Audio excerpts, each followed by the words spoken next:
Muito bom dia, que Deus te abençoe, seja muito bem-vindo ao segundo dia da nossa jornada Sal e Luz na prática.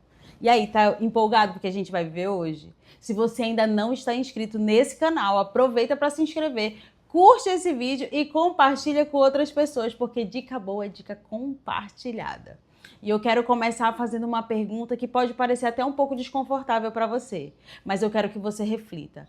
Você acredita que ficar em silêncio é o mesmo que não tomar uma decisão? O que você acha?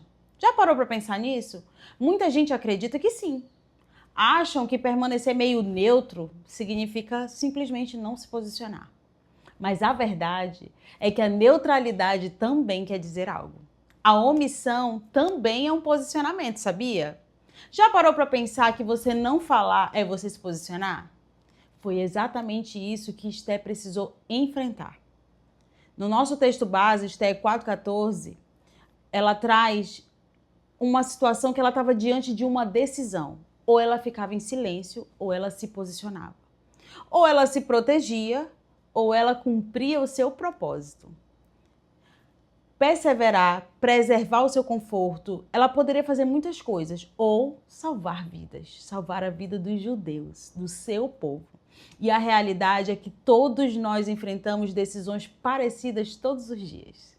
Talvez não seja um palácio, não seja governar, talvez não seja diante de um grande rei, mas em situações comuns da nossa rotina de todos os dias.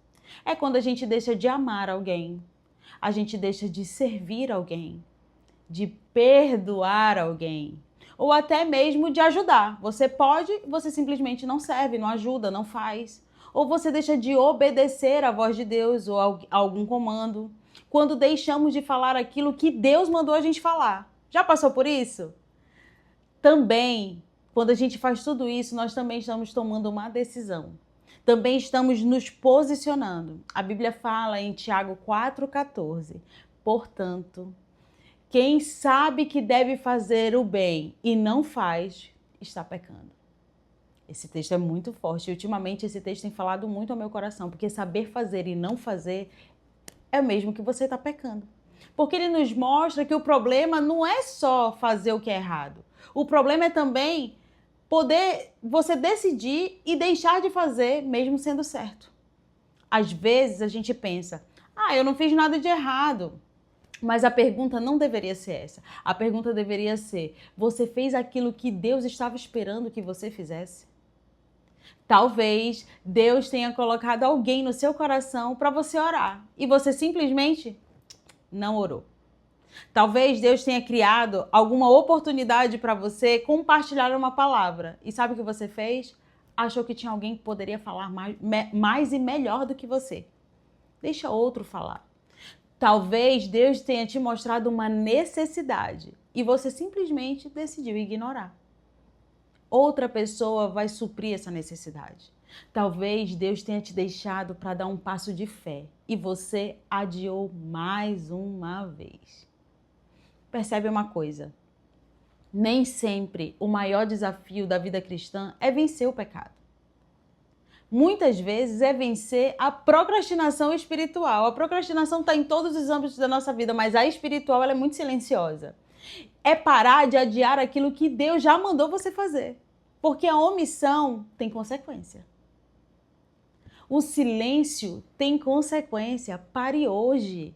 A tua neutralidade está trazendo consequências para a tua vida. Por isso, Jesus, ele não nos chama para ser telespectador. Nós não fomos chamados para assistir ao reino. Ele nos chamou para participar e governar com ele. Não só para observar, mas para influenciar. Não só para a gente ocupar um espaço na esfera, mas para a gente manifestar o reino e a cultura dele. E hoje eu quero deixar uma reflexão para você. Existe alguma área da sua vida onde Deus está te chamando para agir e você simplesmente tem permanecido em silêncio? Talvez seja uma conversa que você precisa ter exatamente hoje. Talvez seja um pedido de perdão. Seja uma atitude de generosidade, um chamado que você tem ignorado, uma conversa difícil que você tem adiado, alguém que precisa ouvir sobre Jesus e você simplesmente não quis falar. Ore sobre isso hoje, porque Deus, ele quer te usar aí onde você está. Peça para o Espírito Santo te mostrar aonde a omissão tem impedido você de viver plenamente o propósito dele. E agora eu quero deixar um desafio prático para você essa semana. Vamos fazer uma terça-feira diferente? Quebre a omissão hoje. Escolha pelo menos uma das atitudes que eu vou falar aqui e ponha em prática. Ore por alguém intencionalmente. Você vai escolher alguém. Se não quer escolher alguém, compartilhe um versículo com alguém. Ai, Lu, é muito difícil. Convida alguém para ir para a igreja. Sirva alguém para esperar, sabe? E dizer assim, eu quero te servir sem esperar nada em troca. Só dá o primeiro passo. Porque muitas vezes o milagre ele começa quando a obediência começa. Não precisa estar tudo pronto, não precisa estar tudo perfeito. Você só precisa ir. E nós vamos orar agora por isso. Pai, em nome de Jesus, nós te pedimos perdão pelas vezes que nós escolhemos o silêncio quando deveremos nos posicionar. Perdoa-nos pelas oportunidades desperdiçadas. Pelas vezes que nós adiamos a obediência. Pelas vezes que nós deixamos de fazer aquilo que o Senhor colocou em nosso coração, achando que era coisa da nossa cabeça. Dá-nos coragem para agir. Dá-nos sensibilidade para ouvir a tua doce voz.